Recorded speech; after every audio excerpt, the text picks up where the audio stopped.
All right, good morning, good afternoon, good evening, gang. So for this video, we are going to talk about the high tide of imperialism in China and the Boxer Rebellion. So let's start with the sharing of screens. Boom, screens have been shared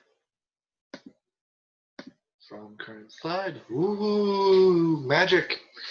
So we're going to be, as I said, looking at the high tide of imperialism in China, the 1890s, and the Boxer Rebellion of 1900. So before we get to there, all right, so what we're going to look at first is, actually, I will get to there.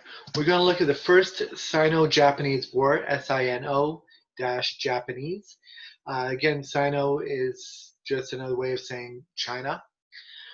So the first Sino-Japanese War, 1894 to 1895, and then we will talk about the scramble for concessions starting in 1896, which is on the thing on the, I keep forgetting. The one that looks like a pie being cut up. All right, so last video I talked about how 1885, the Japanese are starting to make waves, starting to make noise about trying to take over the Chinese peninsula, the Korean peninsula.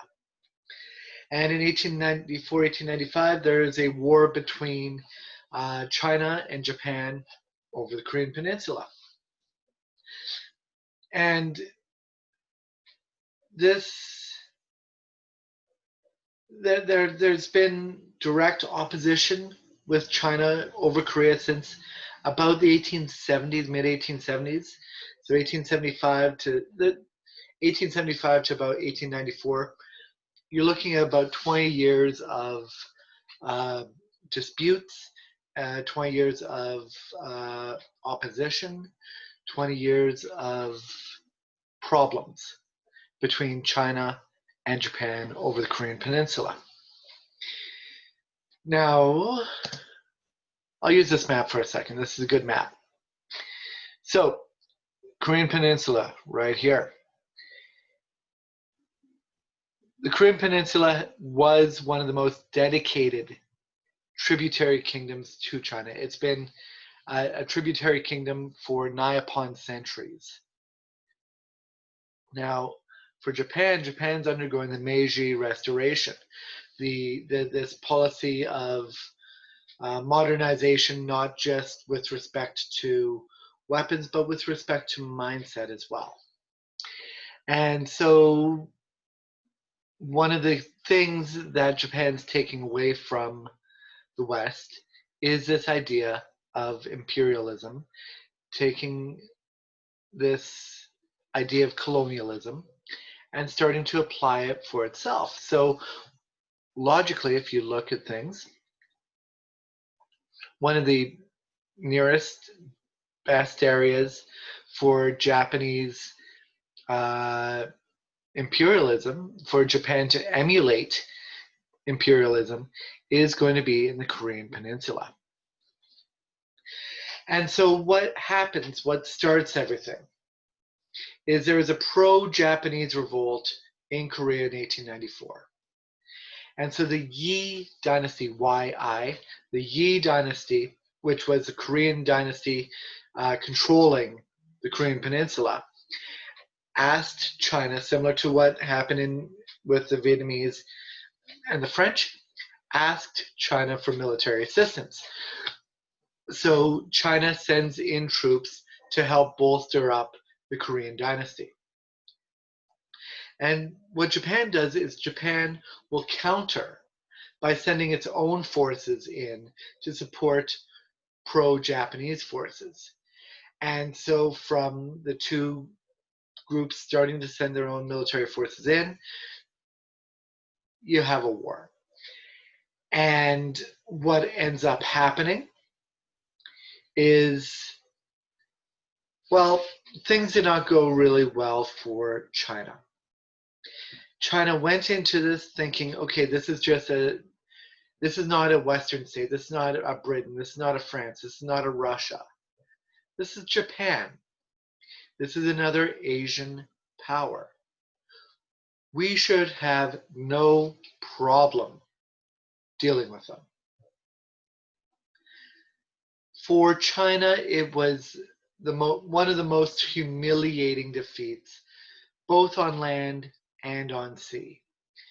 In fact, Japan will end up marching almost to Beijing before a treaty is negotiated between Japan and China. All right, so on this side here, on my left, your right, I think, we have the negotiations between the Japanese on this side and the Chinese on this side for the Treaty of Shimonoseki, located right here. The Treaty of Shimonoseki, 1895. What the Treaty of Shimonoseki did was, first and foremost, it recognized Japanese hegemony in Korea. That means it recognized Japanese superiority in Korea. It'll take another 15 years. It'll take until 1910 for Japan to actually take over the Korean Peninsula. Part of it has to do with local opposition. Part of it has to do with local Japanese politics. But it'll take them about 15 years to incorporate Korea into an official colony of Japan. We have this island right, there we go, this island right here, the island of Formosa. You might know it better as Taiwan. Will be formally ceded, formally given over to Japan. And economic reparations. I talked to you a little bit about that in the last video. Economic reparations are paid to Japan from China. So even more money, even more silver is being sent from China, in this case, over to Japan. And what ends up happening is the Japanese are allowed to build factories on Chinese soil. Now, this is something that the West, like the Western merchants, were trying again and again and again to get, but they weren't able to secure it. But the Japanese were able to do so. And because of this idea of the most favored nations clause, most favored nation status, going all the way back to the Treaty of Nanjing, Britain, France, other European powers were given the same allowances due to this favored nations clause. Now, some of the reasons for China being beaten, well, we have an organized power in Japan versus a regionalized power with China. Because the war was fought in here, and I talked about this shift towards regionalization in the last video, how China felt with respect to, especially to reform, it would be easier to reform militarily at a regional level. You would have the rise of sort of regional powers in the south, in the west, in the northwest, and in the northeast. Now, Japan was an organized power, so they were able to bring all their military forces to bear. For China, because they militarily were like a regionalized power, really it was only the northwest area that fought the Japanese. It was not the whole Chinese military might bearing down on Japan. Another reason for defeat, I mean, just like in any battle, you have ineptitude. You have, what I mean by this is generals who think they know everything and then screw up. You have corruption. And so the fact that China was a militarily fractured state versus Japan as a militarily organized power, that allowed Japan to put the most pressure at the softest place for the Chinese. Sorry about that. Now, how did the West react to this? Well, the Anglo-American reaction, the British and the American, their reaction was very favorable to Japan. They said, congratulations, Japan, you've learned your lessons well. It is wonderful to see how well you are coming along. Now, for the Russian bear,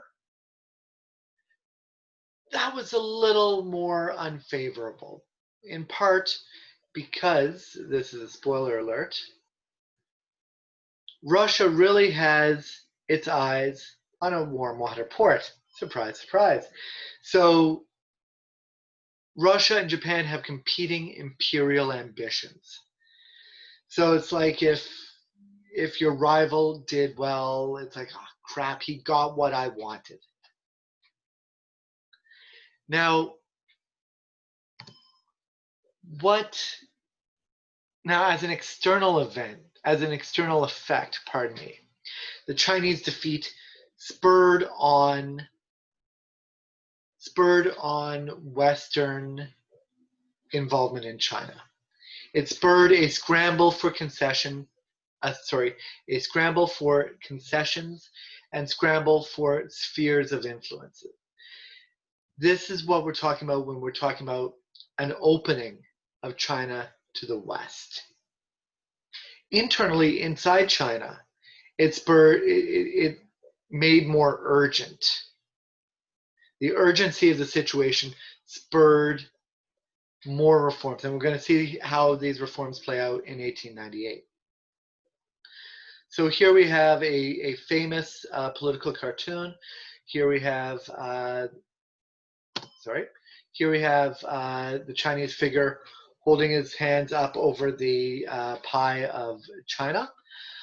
Here we have Otto von Bismarck. Well, at this point, he's kind of on the way out, but a German, sort of as Bismarck, cutting his knife in. We have good old Queen Victoria on the side with her knife at the ready. We have Japan with the Japanese sword, pondering which area he wants. We have the Russian, the Russian there, and we have the French sort of looking over everybody's shoulders. So the scramble for concessions. We're looking 1896, 1897, where we have a real rush for concessions, a rush for expanding a sphere of influence. So before, I want you guys to look at basically this entire map here. And technically that is China. So Germany, Italy, the United States, Japan, obviously Russia, Britain, and France, they're all starting to try to get their own sort of spheres of influence. And because, I mean, they can look at a map like this, and they can see, okay, the British are starting to get a sphere of influence around the Yangtze River. This is from the opening of Shanghai and the two Opium Wars. British India already has a sphere of influence over Tibet, Nepal, Bhutan, that area. France is starting to extend its sphere of influence northward from French Indochina. So the other areas, the other states are trying to get their own spheres of influence, try to get their colonies, but they're not going to call them colonies. And the scramble for concessions is this search for more intrusive rights into China, like mining, and entry points, spheres of influence into future European expansion into China. For example, Russia will push for the right to build a railroad shortcut through Manchuria. Now, the reason why they want a shortcut through Manchuria is right here at this sort of little bay right there. That is one of their main warm water ports, known as Vladivostok. Now, they also want access and leasing rights to a port located right around here called Port Arthur. So the idea for Russia was to build a railroad down and build a railroad across. And so they're trying to get a sphere of influence in this area through Manchuria.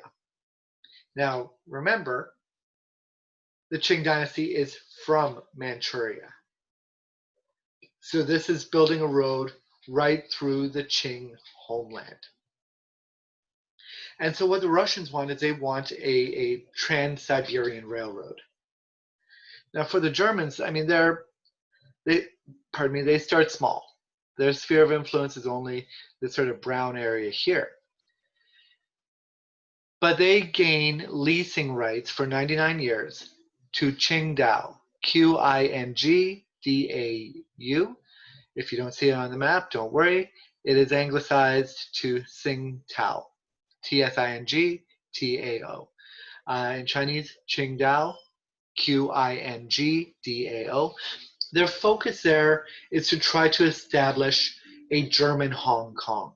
They saw how well the British did in Hong Kong, so they want to develop a German Hong Kong. France and Britain gain future leasing rights. France in their sphere of influence, Britain in their sphere of influence.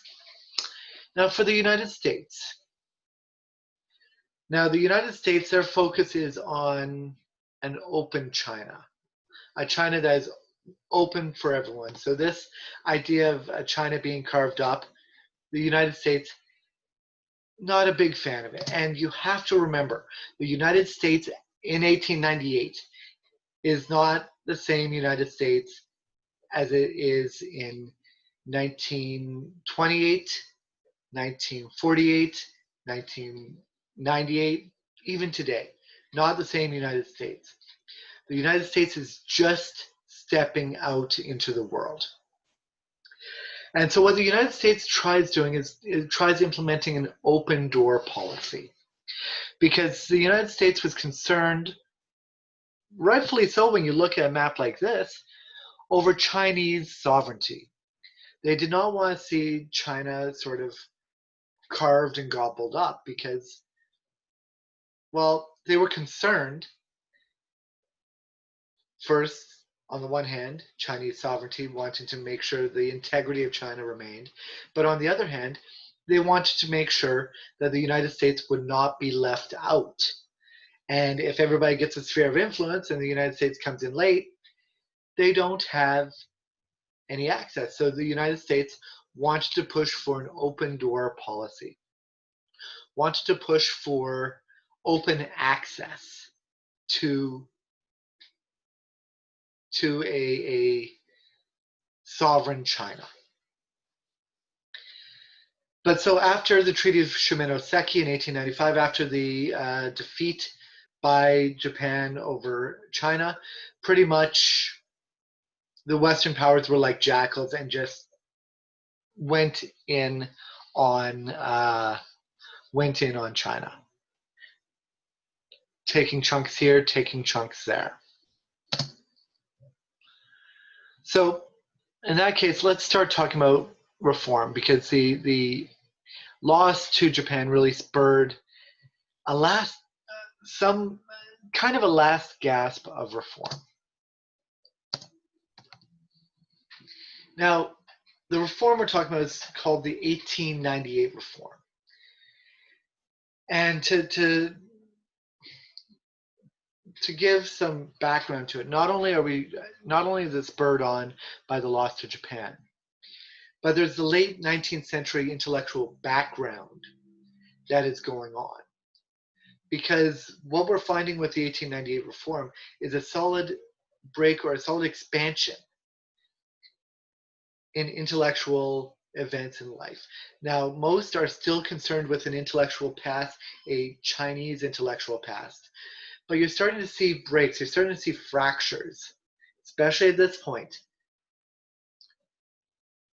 with more Western ideas. And there are a couple of ways where intellectual Western thought seeps into China. We have the so-called barbarian affairs experts, where people who go out to Western universities to come back as a expert on the West, they're going to be influenced by their schooling. Second way we've already sort of seen with Western missionaries. Another way of another way of Western thought, albeit more religious Western thought, finds its way into China. And we have another group called, or what we're referred to as treaty port intellectuals. Because the treaty ports, Shanghai, Canton, Qingdao in the future, they tend to be more intellectually closer to Paris or London or Berlin or New York than they are intellectually to Beijing. So you already have in these treaty ports sort of an intellectual disconnect between Beijing and the treaty port. And so these groups start to advocate for Western style institutional reforms. Now, the man I want to focus on, there are a number of other men involved in reform, but the one I want to focus on with the 1898 reform, there we are, is this man right here, Kang Youwei, 1858 to 1927. So Kang Youwei, I want to focus on him with respect to the 1898 reforms. I'm also going to talk about briefly this man right here, Tan Sitong, 1865 to 1898. All right. One more. There we are. So Kang Youwei on my left, your right. Tan Sitong on my right, your left. So Kang Youwei, 1858 to 1927. 1858 to 1927. Kang Youwei is an important transitional figure in modern Chinese society. He drew upon Confucian thought. He was a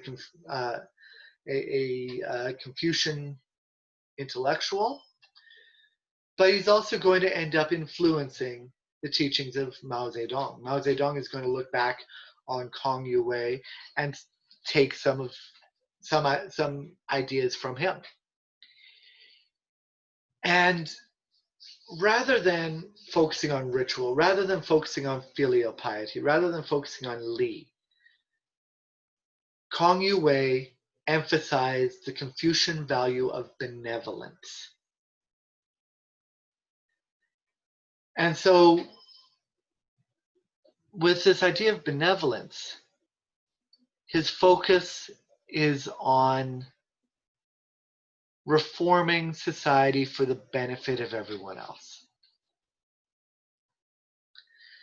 And there are two, so he was born into a family of scholar officials. So his dad was a scholar, his grandfather was a scholar, he will become a scholar. From the Canton, from the Guangdong area. And with this idea of benevolence, with this historical idea, he developed a moral mission to save his fellow man from the worldly problems. And there are two major components to his teachings. One long-term, one more immediate. In the long term, Kong Yue envisioned a utopia characterized by harmony, characterized by bliss. A society that works together for the benevolence of everyone. Pardon me. The other component was more immediate, and his focus within the imperial court, because he was a member of the, he worked his way into the imperial court, was to develop a pragmatic political program. Easy for me to say, pragmatic political program to save China from dismemberment. How do we fix China? How do we prevent China from being completely torn up by these jackals? And so the immediate reform program, the 1898 reforms, again, are modeled on the Meiji Restoration in Japan, but also the industrialization of Russia under Peter the Great. Because Peter the Great, he had a similar situation to China, at least demographically. He had a large peasant population and a much smaller nobility and middle class. So demographically, they were similar. So Kong Yue went, okay, let's see what Peter the Great did and how can we apply that to China.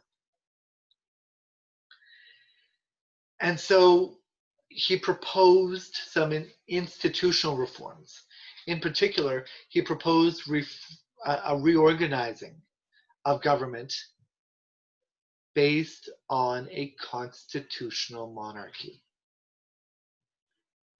Yeah, you could probably imagine how that idea sort of went over with, let's say, the Empress Dowager, whose focus is just on maintaining the dynasty.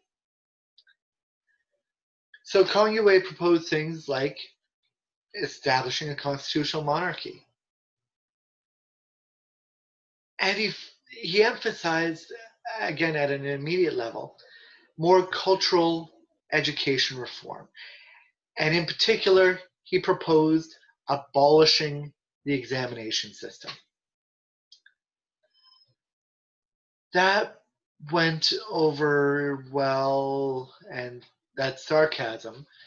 That went over well with the gentry class. That went over well with people who want to rise up in the system. It didn't.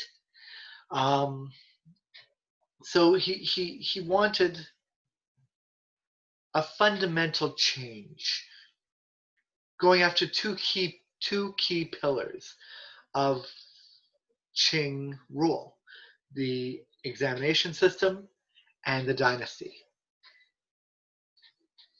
And so we have the rise of reform, and we're only looking at June, July, August, September, a 4-month period between mid-June and mid-September 1898. And during this period, we have the creation of study societies, and the first modern Chinese newspapers start being produced during this period. And these study societies, these newspapers, are going to provide the launching pad for young reform-minded intellectuals who will start feeling their oats in the 1900s, the 19-teens. To give you an example, we have this man here on my right, your left, Tan Si-tong, 1865 to 1898. He argued that the old order was irredeemable. There was nothing that can be salvaged from the old order, and it must be, the foundations are rotten, and everything must be leveled and started from scratch. He argued for a revolution and argued that revolution is not a necessary evil, but rather revolution is the ultimate human experience. What he means by that is revolution is natural. And he went back and argued it in traditional Chinese terms. Look at yin and yang, look at the rise and fall of the dynasties. Revolution is the ultimate human experience. And you have people like the Empress Dowager, you have conservatives in the court. They can sort of, Kong Yu had patrons, he had people who could protect him, he had more family connections than Tan Tong. So Tan Tong was made a martyr. He was executed during 1898, and he became a martyr for the reform movement. Fortunately for Kong Yu, the emperor starts taking heed of his idea. This is, by this point, the Guangzhou Emperor, Guangxu. This was a nephew that was put on the throne. The Guangzhou Emperor starts to take heed of Kong Yu's idea. And historians look back and they argue that the Guangzhou Emperor, on the one hand, provided genuine support for reform. He saw there was a need for reforming China to prevent it from collapsing. But he also saw reform as a means of increasing his power vis-a-vis the Empress Dowager. That is, to raise up the emperor's power, but to take away the power of the Empress Dowager, who is still trying to manipulate everything. And so in June 1898, the Guangzhou Emperor issues an edict announcing that reform is now the national policy of China. And further reform edicts were announced, bringing Kong Yu and its supporters as advisors. Now, we're looking at this from the benefit of 122 years of hindsight. So we can see, yes, this reform may have staved off revolution. But contemporaneously, the people in 1898, you still have a lot of conservatives. You still have a lot of traditionalists. You have people who are losing their power, the Empress Dowager. People who are being alienated by the emperor, including the military. And so by mid-September 1898, the Empress Dowager launches a successful coup d'etat with the military. She launches a successful military overthrow. Coup, C-O-U-P, space D-E''ETAT. A coup d'etat is essentially a military overthrow. And so in September 1898, the Empress Dowager launches a successful overthrow of the Guangzhou Emperor with military support. Now, the significance of the 1898 reform movement, even though it was just 4 years, the significance of it demonstrates the elasticity, how elastic the Chinese cultural tradition is. Because Kong Yu can argue, I'm operating within the cultural tradition focusing on benevolence.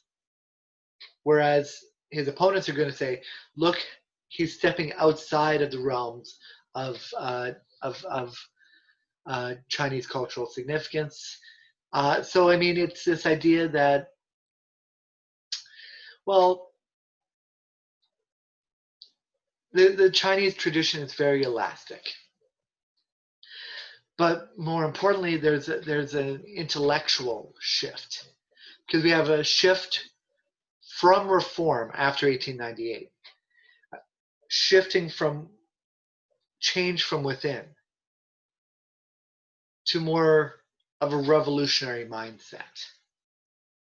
And so you have polarization within China. But this polarization occurs only throughout the cities and among the elites. The peasants, the people who are just working to try to make ends meet, 80% of the population, it doesn't really affect them. So they don't really care who's ruling them as long as their taxes don't go up and they are left alone. Pretty much like any of us. So that's the high tide of imperialism and the 1898 reform. So I'm going to end this video talking about the Boxer Rebellion of 1900. Because the Boxer Rebellion is an anti-foreign reaction to the West. It is very much a conservative reaction against Western or foreign ideas, Western notions, Western influences, Western ideas. And it's a conservative reaction against those Chinese who openly support them. Now, this is not to say the Boxers are against reform. They are open to reform, provided it is Chinese-oriented reform, not Western-oriented reform. I'll get there in a second.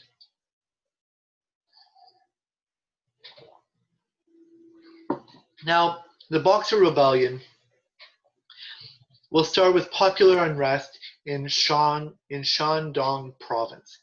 Shandong, Shandong Province. This is a province, this is a region with plenty of foreign interaction. And so this popular unrest is seen by conservatives as a popular attempt at reform. And what's called boxing, it'll be referred to by the West as the Boxer Rebellion.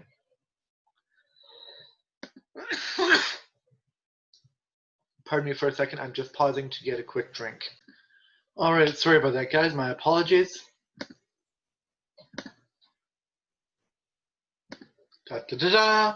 So, boxing. Now, what is referred to as boxing by the English is a Chinese-style martial arts practice around Shandong. And it is somewhat spirit-oriented, and some have argued that by practicing and mastering boxing, or what the English referred to as boxing, you can engage in what has been referred to as spirit possession. And basically it's this state where you make oneself think that you are invulnerable and you are possessed by gods. So what we find is this idea, at least it's transmitted to the West, that the boxers believe themselves to be bulletproof. Now that's not exactly what the boxers would argue, but that's the Western interpretation of it. And these boxers, these practitioners, and then later on the people who latch on to the boxers will be predominantly peasants and predominantly day laborers. Now, there's going to be an official reaction to the boxers in Shandong. This is popular unrest happening in the province, and at an official level, they can look at Shandong, look at the boxers, and see increased militancy by the Boxers against foreigners. And so the local officials initially sanction and support the Boxers against the foreigners. And then so this draws complaints from Britain, from Germany, from France, etc., etc. And then dynastic officials start supporting and defending the Boxers. They argue that the Boxers engage in mutual aid and collective defense. In other words, they argue that this is a means for peasants, this is a means for day laborers to deal with foreigners when conventional means either could or would not. It also helped that dynastic officials felt like the Boxers were more difficult for foreigners, for Westerners to deal with. This is a peasant rebellion, and you can't really complain to the manager that the peasants are uprising. And so dynastic officials start encouraging the Boxers. And so the Boxers go up to Beijing, they circle, they enter Beijing, causing mayhem and causing destruction. Many did believe, the West and some of the elite in China, that the Boxers were spiritually endowed. They were possessed. But at the same time, this is a popular uprising. And so you could only encourage an uprising so much because you had to make sure that they did not turn against the dynasty itself.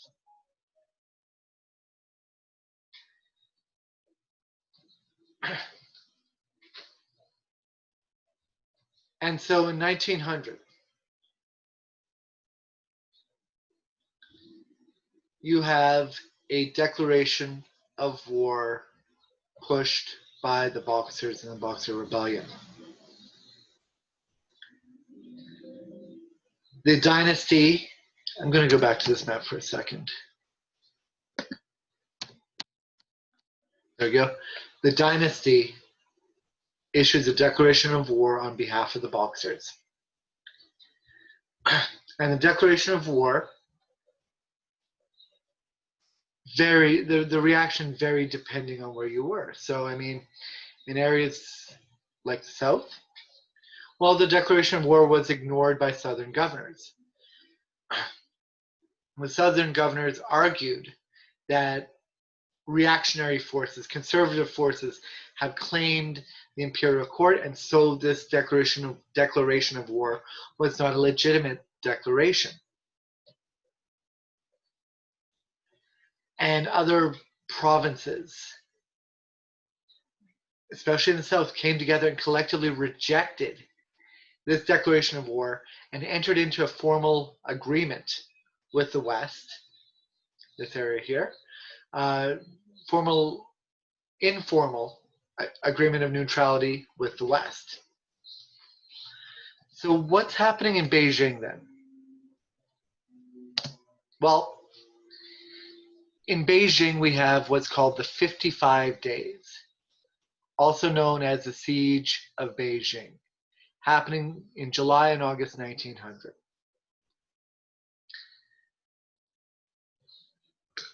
Pardon me. And so here we have, these are the walls surrounding the what's called the legation court. Basically, this is the area in Beijing where all the Western nations, Westernized nations, I should say. So look in this map, we have Japan, we have Italy, we have Germany, we have the United States, we have France, the Netherlands, and Great Britain. And so what ends up happening is thousands of Boxers and imperial forces surround this entire court area, and a small contingent of foreigners and supporters barricade themselves in Beijing to hold out for a siege. The only reason that they were not overrun, they were saved by a lack of coordination by the Boxers. There was no real leader of the Boxers. There were instigators, but there was no leadership with respect to the Boxers. And there were some half-hearted attempts at trying to force the contingent of foreigners out. At one point, they tried setting the Russian embassy, the Russian legation, on fire. Fire was quickly put out. An 8-nation army, 7-nation army. In reality, an 8-nation army. An 8-nation force was sent to relieve the Westerners. So we have French. I love this picture because it almost goes from tallest to shortest. So we have Japanese, we have Italian, we have French, we have British from the Raj, we have a Brit there, we have Russian right there. So we have an 8-nation army basically sent to relieve Beijing at the end of the 55 days. And they scatter the Boxers. The Boxers were not as invulnerable as believed. And once the 8-nation force, the 8-nation army, relieves their foreigners, they kind of go and essentially sack Beijing, start going out and just taking whatever they want.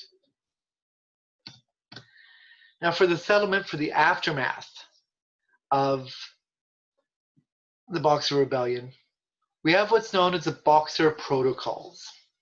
In 1901, China is forced to sign what's called the Boxer Protocols. And in the Boxer Protocols, well, first and foremost, it gave the right to foreign nations to fortify within Beijing, because part of the reason that the Boxers were able to do this, nobody was armed. They're like today, if you think of an American embassy, it's protected by US Marines. No protective force in these embassies or consulates at all. So the Boxer Protocols basically said foreign nations had the right to bear arms within the imperial city of Beijing. It called for the execution of certain officials who happened to really promote the Boxers. The Empress Dowager, she manages to slip right on by again. And almost as importantly, they called for 4 years worth of income from the dynasty to be paid to the nations that were impacted. So reparations of 4 years worth of income to the dynasty was paid out to Britain, France, Italy, Russia, Japan, the United States. And different countries use that money in different ways. Britain and France, I mean, they kept the money. The United States, surprisingly enough, reinvested that money. They invested that money to endow an American university in Beijing, a Western university. But the Boxer Rebellion did more than anything to color the Western view of China than any other event. The Boxer Rebellion was the event that forced that colored the Western view to look at China and go, look how backwards China actually is. All right. Boop. So I'm going to stop sharing there as soon as you can see my eyes. I'm going to stop sharing there. I'm going to stop the video there. In our next video, we are going to start talking about the last decade of the Qing Dynasty, 1901 to 1911. And then in the video after that, if there are two videos, I probably will split them. We're going to talk about the rise of the CCP, the Chinese Communist Party. All right, so I'm going to let you guys go. Go forth, slay dragons, and I will talk to you later. Bye.